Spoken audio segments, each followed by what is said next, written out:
तो आज हम लोग ऐसे क्वेश्चन पढ़ने वाले हैं, मोस्ट इम्पोर्टेंट 15 सब्जेक्टिव क्वेश्चन पढ़ेंगे। और ये जो क्वेश्चन है ये पॉलिटिकल साइंस का है और जिसे हम राजनीतिक विज्ञान कहते हैं। तो इसमें जो 15 जो हम लोग सब्जेक्टिव क्वेश्चन लेके आए हैं, ऐसे क्वेश्चन है कि आपको बोर्ड एग्जाम में यहाँ से 100% है कि आपको देखने के लिए मिलेगा। मैं सिर्फ ऐसे ही हवा में तीर नहीं मार रहा हूँ, इसमें बहुत ज़्यादा इंपॉर्टेंट है, क्योंकि मैं जितना क्वेश्चन लेके आया हूँ ये बार बार पूछा गया प्रश्न है। मतलब पूछते आ रहे हैं, कोई ऐसा बार नहीं गया है कि इसमें नहीं पूछा गया है, और ऐसा भी नहीं है कि कोई भी साल में इसको पूछा नहीं गया हो, ऐसा भी नहीं है। मतलब कोई न कोई साल इसको पूछा गया प्रश्न है। तो इसलिए ये सब जो क्वेश्चन होते हैं बहुत इंपॉर्टेंट होते हैं, क्योंकि बोर्ड एग्जामिनर जो होते हैं यही सबसे क्वेश्चन लेके आते हैं। उसको नया डेवलप करने में उसका जो ये प्रश्न होता है ना, तो ज़्यादा नहीं करते हैं, जो बिहार बोर्ड में खास तौर से। तो इसमें जो भी क्वेश्चन पूछा गया प्रश्न होता है उसी को लेके आते हैं और उसी को डायरेक्ट छाप दिए जाते हैं। तो आप भी अगर पढ़ के रखेंगे तभी तो छापेंगे। और ये सब क्वेश्चन बहुत मोस्ट इंपॉर्टेंट तो है ही, साथ में बहुत ज़्यादा चांस भी है। और ये सब क्वेश्चन अगर आपको याद भी रहेगा तो बहुत आगे भी काम पड़ेगा। तो और सिंपल है क्वेश्चन, कोई भारी नहीं है, आपको एक ही बार में समझ आ जाएगा। अगर आप शिद्दत से पढ़ेंगे तो यहीं पर ही याद हो जाएगा, कोई दिक्कत नहीं है, ठीक है। इसका पीडीएफ भी लेने का ज़रूरत नहीं पड़ेगा। वैसे मैं पीडीएफ दे रहा हूँ नीचे डिस्क्रिप्शन में, बिल्कुल वो भी फ्री में ले सकते हैं, कोई दिक्कत नहीं है। तो चलिए बिना देर के वीडियो को स्टार्ट करते हैं। और वीडियो अगर अच्छा लगे तो लाइक कमेंट तो बनता ही, और साथ ही अगर चैनल को सब्सक्राइब करेंगे तो बेल आइकन को ऑल में प्रेस कर देना, ताकि आने वाला वीडियो आपको सबसे पहले मिले। तो चलिए बिना देर के अब वीडियो को स्टार्ट करते हैं। देखिए, सबसे पहले बोला जा रहा है कि नगर निगम के क्या कार्य है। नगर निगम समझते हैं, जो शहर में जो लोग रहते हैं उसका क्या काम होता है। कार्य मतलब काम, तो नगर मतलब जो शहर होते हैं, तो नगर निगम के क्या कार्य होते हैं। तो वही इसमें बोला जा रहा है कि नगर निगम स्थायी का प्रमुख सुविधा नगर निगम के निम्नलिखित कार्य है। देखिए, पहले कार्य क्या हो जाएगा, देखिए मतलब आपको लिख देना है कि निम्नलिखित इसका कार्य है, बस बात खत्म, सिंपल भाषा में समझे तो। देखिए, एक नंबर में लिख देना है क्या, नगर क्षेत्र और नालियाँ समझते, जो पानी जाने वाला नालियाँ, ठीक है, वो नगर का क्षेत्र में तो सॉरी, तो उसको साफ़ सफाई करना। दूसरा, पेशाब खाना शौचालय, पेशाब खाना समझते हैं वहाँ जो रहता है सार्वजनिक, और शौचालय आदि का निर्माण करना एवं उसकी देखभाल करना। उसकी देखभाल भी करना होता है, ना कि सिर्फ बना देना। तो दूसरा, इसका एक काम समझ में आ गया आपको क्या क्या काम होता है। नालियाँ साफ़ सफाई करना, पेशाब, शौचालय मतलब आदि को निर्माण करना, और उसकी देखभाल भी करना है। चलिए और देखते हैं 2 नंबर में बोला जा रहा है कूड़ा, ठीक है। कूड़ा करकट मतलब कूड़ा वगैरह होता है, कचरा वगैरह, तो कूड़ा तथा कचरा तथा गंदगी को साफ़ सफाई करना। मतलब कूड़ा को भी वहाँ आपको साफ़ सफाई का बिल्कुल ध्यान देना पड़ेगा। उसके लिए डस्टबिन जो भी लगाना पड़ेगा, आपको लगा सकते हैं, उसका साफ़ सफाई करना ही पड़ेगा। तो ये सब काम होते हैं। चलिए, 3 नंबर में हो जाएगा आपका क्या, पीने के लिए पानी का प्रबंध, यानी कि जो वहाँ जो सार्वजनिक आपको पानी का व्यवस्था करना पड़ेगा, ताकि कहीं से भी लोग आएंगे तो वहाँ पानी पीने का उसका सुविधा मिल सके। तो पानी पीने का प्रबंध करना चाहिए। और वहाँ का लोगों के लिए भी बहुत ज़्यादा ज़रूरी होता है पानी। जल ही तो जीवन है, जीने के लिए तो पानी ही काफ़ी ज़्यादा ज़रूरी है। तब उसके बाद में चीज़ आते हैं। चलिए, और 4 नंबर में हो जाएगा, क्या होगा आपको 4 नंबर में, 4 नंबर हो जाएगा गलियों पुल मतलब समझते हैं ब्रिज, ठीक है। नालियाँ और ब्रिज और उद्योगों की साफ़ सफाई, मतलब कि तो इसमें जो पुल की और गलियों की जो साफ़ सफाई आपको निर्माण करना, उसका भी साफ़ सफाई का ध्यान बिल्कुल आपको रखना ही पड़ेगा। चलिए, और 5 नंबर में हो जाएगा क्या, मनुष्य तथा शिशुओं, मतलब कि मनुष्य तथा पशु, मतलब जो जानवर होते हैं, गाय वगैरह, गाय बैल जो भी होते हैं, मनुष्य तथा मतलब मनुष्य वाला आदमी तथा और गाय बैल जो होते हैं मतलब पशुओं के लिए चिकित्सा मतलब डॉक्टर के केंद्र स्थापना एवं मतलब कि उसका भी जो डॉक्टर होता है ना, उसके लिए भी आपको इसका अवेलेबल कराना पड़ेगा, ताकि वहाँ का लोगों को बीमार हो तो आपको डायरेक्ट हॉस्पिटल पहुँच सके। और जो पशु जो माल मवेशी होते हैं उसके लिए भी आपको इसका उपचार आपको जारी करना पड़ेगा। तो मतलब छुआछूत जैसे विचारों पर रोक लगाना, छुआछूत मतलब जैसे समझते हैं, जैसे कि बड़े जात और छोटे जात, इस पर भी रोक लगाना चाहिए। ताकि बोलते हैं छोटे जात अगर एक कुछ देगा तो उसका हाथ का खाना नहीं खाएगा, पानी नहीं पिएगा। तो मतलब ये सब चीज़ में छुआछूत माने जाते हैं। तो इस पर भी इसको रोक लगाना चाहिए। कहाँ का, नगर निगम का ये सब काम होता है। चलिए, और ये क्वेश्चन 3 नंबर या 5 नंबर पूछे जाते थे, ठीक है, कोई दिक्कत नहीं। और ये सब क्वेश्चन इस बार 2022 में पूछा गया है, कोई दिक्कत इसमें भी नहीं है, आपको याद रखना ही पड़ेगा हर हाल में, जैसे वो याद रखना पड़ेगा, क्योंकि यहीं से ही क्वेश्चन पूछे जाते हैं। तो बहुत इंपॉर्टेंट है, आगे तक बने रहिए। देखिए, 4 नंबर 4 नंबर होगा। 6 नंबर में बोला जा रहा है क्या, प्रारंभिक स्तरीय सरकारी विद्यालय समझते हैं, जो स्कूल वगैरह, प्रारंभिक मतलब शुरुआती स्तरीय सरकारी विद्यालय यानी सार्वजनिक जो विद्यालय होते हैं उसमें पुस्तक यानी किताब के लिए उसकी स्थापना करना, उसकी व्यवस्था करना, उसके लिए भी आपको ये काम है नगर निगम का। चलिए, और 7 नंबर में बोला जा रहा है विभिन्न कल्याण मतलब विभिन्न अलग अलग तरीका का यानी कि और भी तरीका का जो काम होते हैं, विभिन्न तरीका के केंद्रों जैसे मृत, ठीक है, मातृ तथा केंद्र और शिशु तथा केंद्र, और ये सब जो वृद्धाश्रम मतलब जो केंद्र समझते हैं, जो शिशु के जो छोटे छोटे बच्चे होते हैं उसके लिए जो एक केंद्र बनाते हैं उसके लिए भी आपको देखभाल करना पड़ेगा। और वृद्धाश्रम यानी जो बूढ़े लोग होते हैं जिसका उसके बेटा बेटी सब ध्यान नहीं देते हैं तो उसको वृद्धाश्रम में जो इसको भर्ती करते हैं तो उसका भी स्थापना करना एवं उसका देखभाल भी करना पड़ेगा आपको, ठीक है। तो ये सब जो केंद्र है ना तो बहुत इम्पोर्टेंट है, ये सब आपको याद रखना ही पड़ेगा। मुझे लगता है एक ही बार में आपको याद भी हो गया होगा। चलिए और देखते हैं, और इसमें क्या बोला जा रहा है, कितना नंबर में ये था, कितना 7 या 8 नंबर में बोला जा रहा है कि खतरनाक मतलब कि खतरनाक व्यापारों, ठीक है, व्यापारों को रोकथाम करना, मतलब जो खतरनाक जो वहाँ का जो लोग हरामी होते हैं तो जो व्यापारी होते हैं तो उसके लिए भी रोकथाम करना, क्योंकि नहीं तो पूरा मार्केट को बर्बाद कर देगा ना, तो उसके लिए भी रोकथाम करना। और ख़तरनाक जानवरों मतलब जानवर जो कुत्ते बिल्ली होते हैं जो कुत्ता ख़राब हो जाता है, हरामी हो जाता है, खतरनाक हो जाता है, तथा उनके कुत्तों तथा मारने का प्रबंध करना यानी उसको ख़त्म करने का प्रबंध करना, नहीं तो लोगों को नुकसान पहुँचाएगा। तो ये सब काम होता है।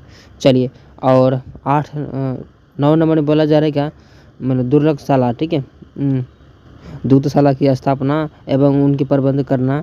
चलिए ये हो जाएगा दूधशाला, ठीक है, मतलब दूध जो होते हैं उसके लिए भी।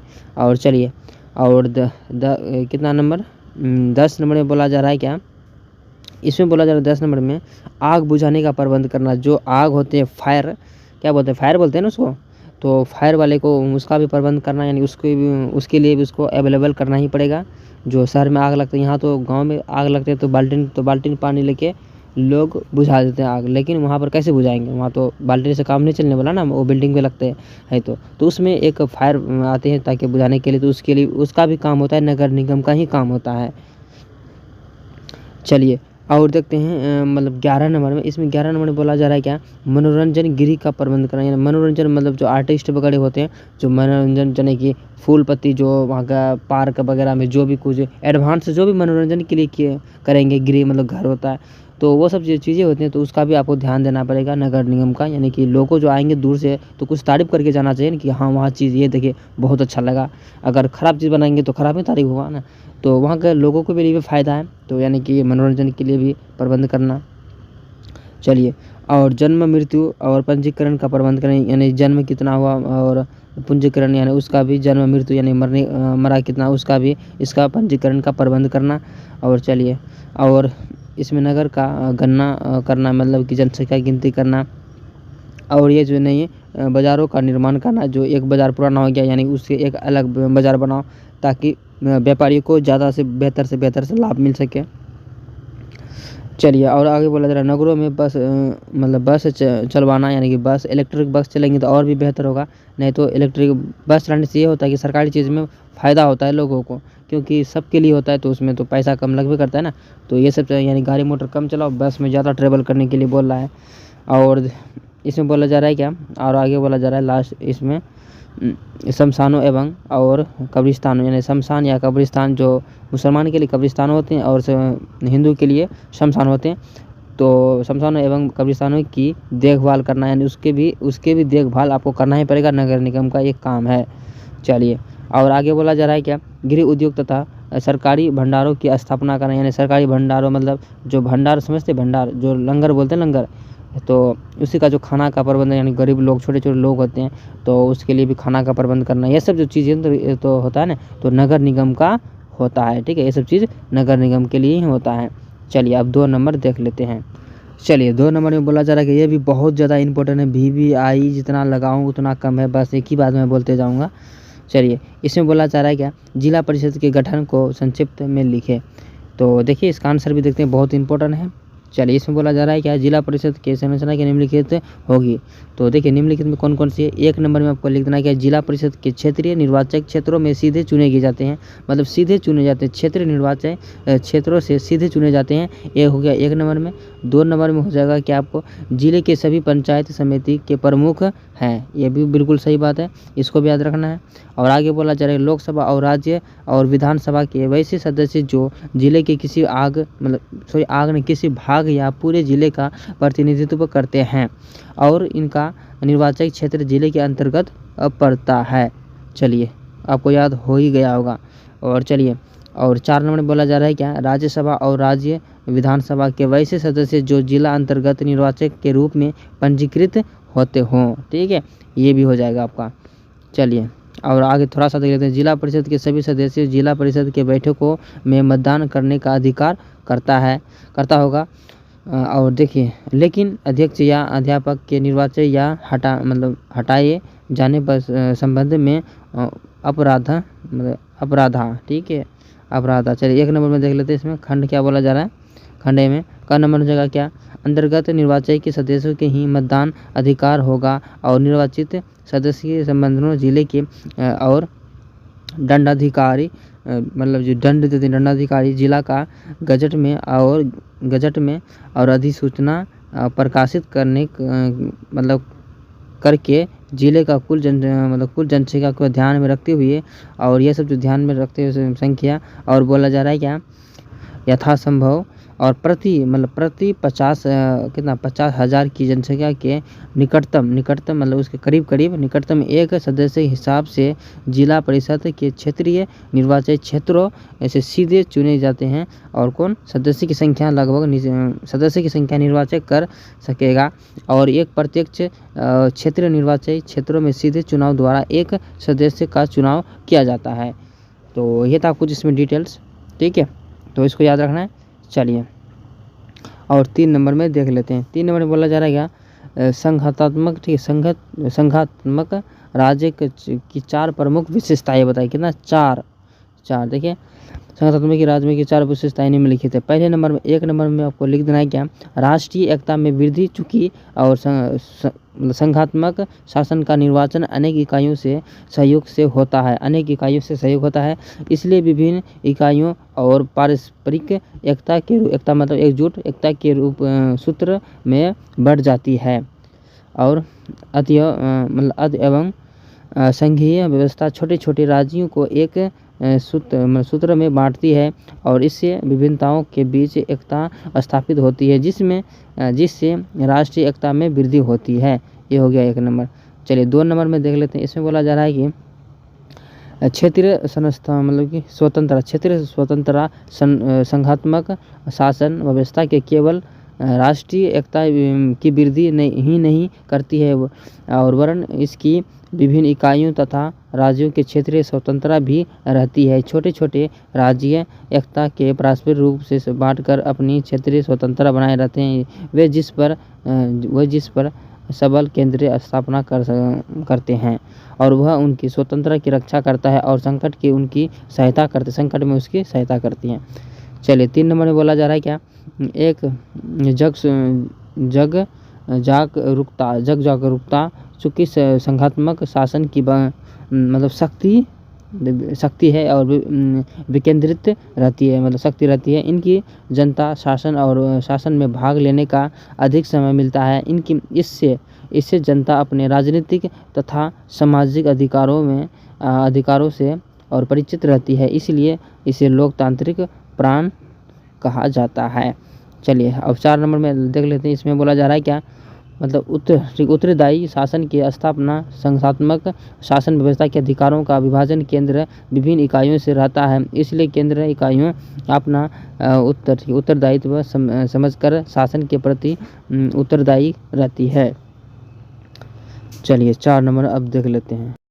तो चलिए 4 नंबर में बोला जा रहा है क्या, कारगिल। ठीक है, कारगिल युद्ध के कारण बताएं। कारगिल युद्ध के कारण बताना है, बहुत इंपॉर्टेंट, VVI देख के ही जाना, भूलना मत इसको, बस एक ही बात बताऊंगा। देखिए तो इसका जो आंसर है इसमें बोला जा रहा है कि कारगिल की लड़ाई 1999 में पहली शुरुआती महीना में हुआ था। 1999 में पहली मतलब महीना में ही शुरू हो गया था। भारतीय सेना नियंत्रण सीमा रेखा कठिनाई मतलब कई कठिनाइयों जैसे मतलब कई सीमा जो था, सीमा मतलब एक जगह स्थान रेखा के कई जैसे कठिनाइयों का सामना करना पड़ा था, जैसे मद्रास और मॉस्को और काक्सर और बटालिक पर आने अपने ठीक है अपने को और मुजाहिदी ठीक है मुजाहिदीन बताने वाला ने कब्जा कर लिया था। मुजाहिदीन बताने वाला कब्जा कर लिया था, ठीक है, इस पर कब्जा कर लिया था। और पाकिस्तान सेना क्या बोला जा रहा है, पाकिस्तान सेना की इसमें मिली भगत था। पाकिस्तान का भी सेना इसमें मिलकर था और भारतीय सेना इस कब्जे से खिलाफ मतलब हरकत में आई है। मतलब भारत की सेना इस खिलाफ हरकत में आ गई थी और इस दोनों देशों के बीच संघर्ष छिड़ गया था। इसे कारगिल की लड़ाई के नाम जाना जाता है। चलिए, और इसमें क्या बोला जा रहा है, 1999 में मई जून में यह लड़ाई जारी हो गई थी, यानी कि 26 जुलाई 1999 तक भारत अपने अधिकतर कठिनाइयों पर पुनः अधिकार कर चुका था, ठीक है। और कारगिल की लड़ाई ने पूरा विश्व का ध्यान खींच लिया था, क्योंकि इससे ठीक एक साल पहले दोनों देश परमाणु हथियार बनाने की अपनी क्षमता प्रदर्शन कर चुका था। मतलब पाकिस्तान और इंडिया दोनों भी एक साल पहले ही जो परमाणु बम था दोनों बना चुका था। मतलब यही बोला जा रहा है इसमें। जो भी हो या लड़ाई सिर्फ कारगिल के क्षेत्र मतलब कारगिल का एक जगह का नाम कारगिल के क्षेत्र तक ही सीमित रहे। पाकिस्तान इस लड़ाई को लेकर बहुत विवाद मचा रहा था और सेना के प्रमुख प्रधानमंत्री को इस मामले में अंधेरे में रखा गया था। और इस लड़ाई से तुरंत बाद पाकिस्तान के हुकूमत पर जनरल और कारवेल और क्या बोलते हैं मुशर्रफ की अगुवाई में पाकिस्तान की सेना के नियंत्रण कर लिया था, यानी कि ये जो अगुवाई थे, ठीक है, तो ये जो थे पाकिस्तान की सेना में उसको नियंत्रण कर लिया था, ठीक है, मुशर्रफ। चलिए, और देख रहे थे कारगिल की लड़ाई बहुत इंपॉर्टेंट था। बस मेन वही था, परमाणु बम दोनों बना रहे थे। सबसे हैरान करने वाली बात वही था कि दोनों देश, दुनिया हैरान हो चुका था कि दोनों परमाणु बम बना चुका है और जब लड़ाई होंगी तो क्या होगा। तो कारगिल एक जगह का नाम है, ये भी बात आपको ध्यान रखना है। बस इसमें ज़्यादा कुछ भी नहीं है, बस ये जो डेट है इसको याद रख लेना है। डेट कब से स्टार्टिंग हुआ था ये जो लड़ाई, बस आप अपने से भी लिख सकते हैं। पाकिस्तान का भी सेना मिली भगत था, जो वो भी मिल के था। और चलिए, तो इसमें यही बोला जा रहा है। चलिए आगे बोला जा रहा है कि 5 नंबर में तिब्बत, ठीक है, तिब्बत का पठार भारत और चीन के बीच तनाव का मुद्दा कैसे बना। तो तिब्बत और पठार की भारत की चीन के बीच तनाव मुद्दा कैसे बना था, चलो उसको देख लेते हैं। देखिए, तिब्बत का पठार भारत और चीन के बीच मतलब तनाव का मुद्दा तक बना जब चीन, मतलब कि इसमें बोला जा रहा है तिब्बत पठार भारत और चीन के बीच तनाव मुद्दा बना, ठीक है, जब चीन पठारी क्षेत्र लोकलाम जगह का नाम है, सड़क बनाने की कोशिश किया गया और इस कोशिश का भारत ने जम के विरोध किया और चीन भारत में तनाव की स्थिति में पैदा हो गया। तो बस यही हुआ इसका तिब्बत का, ठीक है। चलिए, इसमें मेन था सड़क बनाने का, कौन बनाते थे, चीनी बना रहे थे, लेकिन भारतीय ने उसको विरोध किया, जमकर विरोध किया, बस इसका तनाव स्थिति में पैदा हुई। बस यही था इसमें इम्पोर्टेंट। चलिए, बहुत इंपॉर्टेंट था, ये भी बहुत इंपॉर्टेंट, इसको भी देख लीजिए। चलिए, 6 नंबर में बोला जा रहा है कि दल बदल के क्या अर्थ है, मतलब दल बदल का क्या अर्थ है, इसका जो दल बदल होते हैं उसका क्या अर्थ है। देखिए, जब किसी दल सदस्य चुनाव से पहले मतलब चुनाव होने से पहले निर्वाचय होने के बाद अपने राजनीतिक दल को छोड़कर दूसरे दल में शामिल हो जाता है। जो चुनाव होने से पहले अपने दल को, जो दल में था वो अपने दल को छोड़ के दूसरे दल में क्या हो जाता है, शामिल हो जाता है दल। तो इसे ही दल बदल का कहलाता है, यानी इसी को ही दल बदल कहते हैं, यानी दल को बदल कर दूसरे दल में घुस जाना, वही तो हो गया दल बदल। चलिए, कहलाता है। और दल बदल अपनी राजनीतिक मतलब इच्छा की पूर्ति या पार्टी के उपेक्षित और महसूस करने की स्थिति में कई सदस्यीय पार्टी सदस्यता छोड़कर पार्टी के आदेश के उल्लंघन के कारण पार्टी से उन्हें निकाला भी जा सकता है। जो पार्टी उसको उल्लंघन करने से उसका पार्टी से भी निकाला जा सकता है, इसमें कोई बड़ी बात नहीं है, निकाला जा सकता है। और इसके अंतर्गत सदस्य अपनी और मर्जी से भी पार्टी छोड़ सकते हैं, मतलब अपनी मर्जी से भी पार्टी छोड़ सकते हैं, कोई जोर जबरदस्ती इसमें भी नहीं है। ये जो 1985 में मतलब कि 52वां संविधान और संशोधन लाकर दल बदल को रोकने का प्रयास किया, यानी एक कानून लाया कब 1985 में, कब 52वां संविधान संशोधन लाकर एक दल बदल कानून को रोकने का प्रयास किया, किया गया, जो नाकाम रहा है। ये जो कानून जो लागू किया लेकिन ये नाकाम रहा और साबित हुआ कि पुनः 1991 में, कब पुनः 1991 में संविधान संशोधन द्वारा एक नया कानून लेके आया गया, जिसके अनुसार कोई भी सदस्य दल बदल करता है तो वह सदन की सदस्यता को खो देगा, मतलब जो सदन की सदस्यता जो है वो खो देगा। और चलिए, तो सदस्य खो देगा। फ़ोन आ गया था, क्या करूं।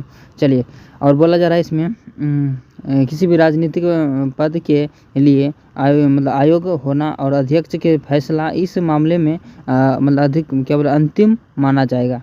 तो ये था कुछ इसमें। तो चलिए, मतलब 2 कानून हुआ था मोस्ट इम्पोर्टेंट। और दल बदल तो आप समझ लीजिए कि एक पार्टी छोड़ के दूसरा पार्टी में जाना, दल बदल इसी को कहलाते हैं।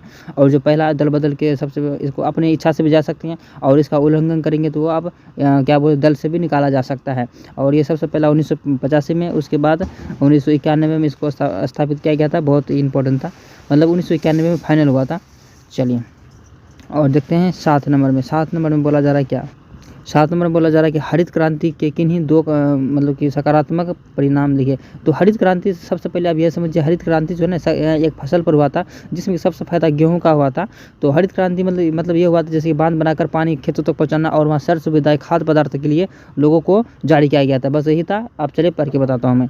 देखिए, इसमें बोला जा रहा है कि हरित क्रांति के सकारात्मक इस प्रकार निम्नलिखित है। पहले देखते हैं कौन सा प्रकार है। देखिए, 1 नंबर हो जाएगा किसानों में और राजनीति। हरित क्रांति से किसानों की आर्थिक दशा में सुधार हुआ, मतलब सुधार भी हुआ। किसान पहले से भी अपेक्षा अधिक शिक्षित हो गए, मतलब पढ़ा लिखा भी हो गए, पढ़ने लगे, मतलब दिमागदार आ गए।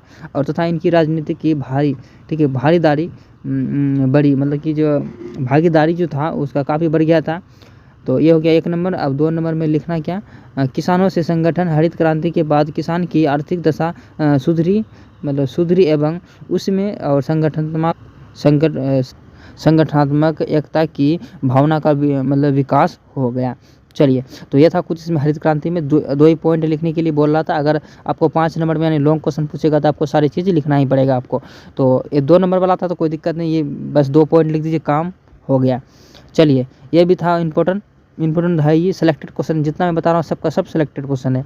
तो चलिए, इसमें बोला जा रहा है क्या, विकास के 2 मॉडल कौन कौन से हैं। तो विकास के 2 मॉडल कौन कौन से हैं, और इसका बोला जा रहा है भारत के द्वारा विकास में कौन कौन सा मॉडल अपनाए जाते हैं।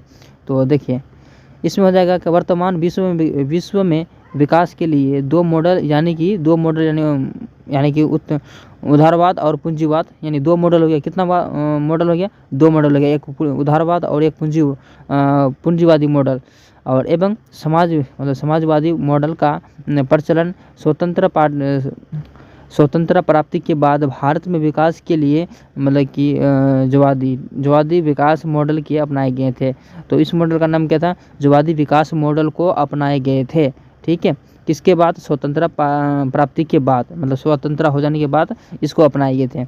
तो वैसे खासतौर से विश्व में 2 मॉडल है, एक हो गया उदारवादी और दूसरा पूंजीवादी। चलिए, और 9 नंबर में देख लेते हैं। इसमें बोला जा रहा है कि भारत की विदेश नीति के 2 सैद्धांतिक आधार लिखे। तो देखिए, इसमें जो लिखना है आपको, चलिए मैं बता देता हूँ।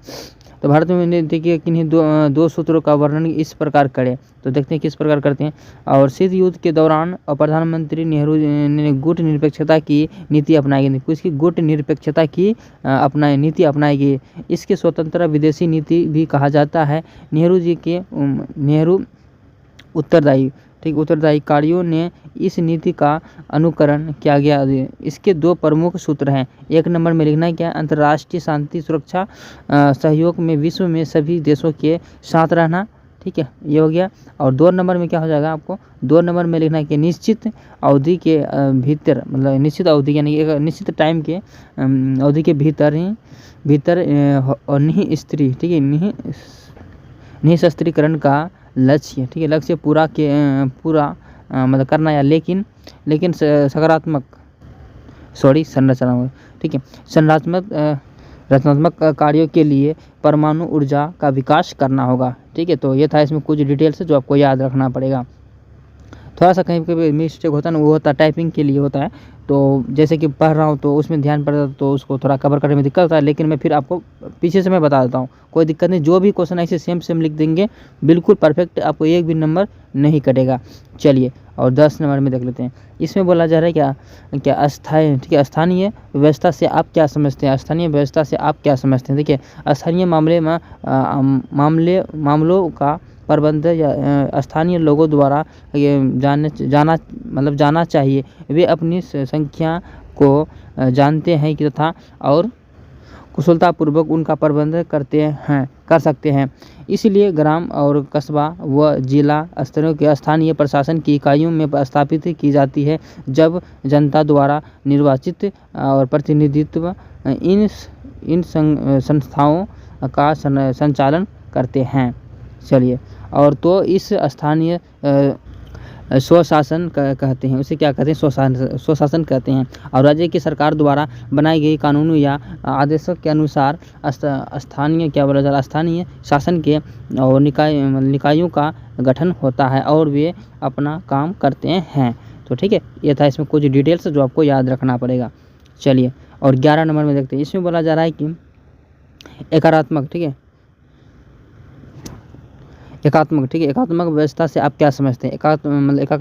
एकात्मक व्यवस्था से आप क्या समझते हैं। देखिए, एकात्मक शासन व्यवस्था में शासन और संपूर्ण शक्ति पूरी शक्ति संविधान द्वारा एक केंद्रीय सरकार और निहित की जाती है, तथा राज्य शक्ति के प्रयोग में केंद्रीय सरकार ही और सर्वोपरि रहती है। इसमें विधि और प्रादेशिक तथा स्थानीय सरकारों और प्रशासकीय और कुशलता एवं सुविधा के लिए केंद्र सरकार द्वारा स्थापित की जाती है। और एकात्मक राज्य को शासन की सुविधा एवं और कार्य कुशलता की प्राप्ति के लिए विभिन्न और प्रदेशों या प्रांतों में विभाजित किया जाता है, जिसकी कोई पृथक स्वतंत्र या और मौलिक सत्ता नहीं होती है। इन संविधान न होकर और केंद्रीय सरकार की ही होती है।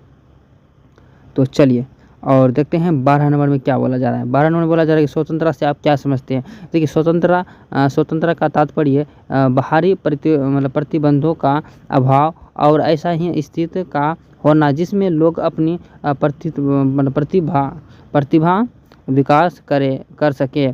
और अतः स्वतंत्र ऐसी स्थितियाँ के होने से हैं जिसमें व्यक्ति और न्यूनतम सामाजिक और अवरोधों के साथ अपनी संभावना का विकास कर सके। और लास्की के शब्द स्वतंत्रता का तात्पर्य उस वातावरण को बनाए रखता है जिससे व्यक्ति को अपने जीवन में सर्वोत्तम विकास करने की सुविधा प्राप्त हो।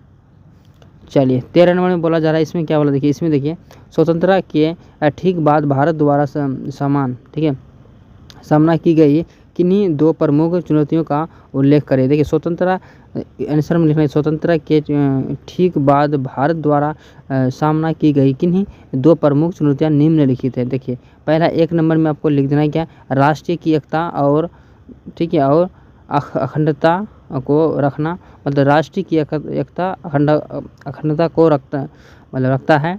और रखने की चुनौतियाँ भी आपको लिखना पड़ेगा। मतलब इसमें बोला जा रहा है, मैं अपनी तरीके से बता दूँ, मतलब जो राष्ट्रीय होता है यानी देश होता है, जो राष्ट्रीय की एकता यानी एकजुट और अखंडता यानी अखंडता को मिला के रखना और बनाए रखना की चुनौतियों को, ठीक है। और 2 नंबर में लिखना ये देश में लोकतंत्र बहाल करने की चुनौती। तो ये था कुछ इसमें 2 इम्पोर्टेंट टॉपिक्स जो आपको याद रखना पड़ेगा।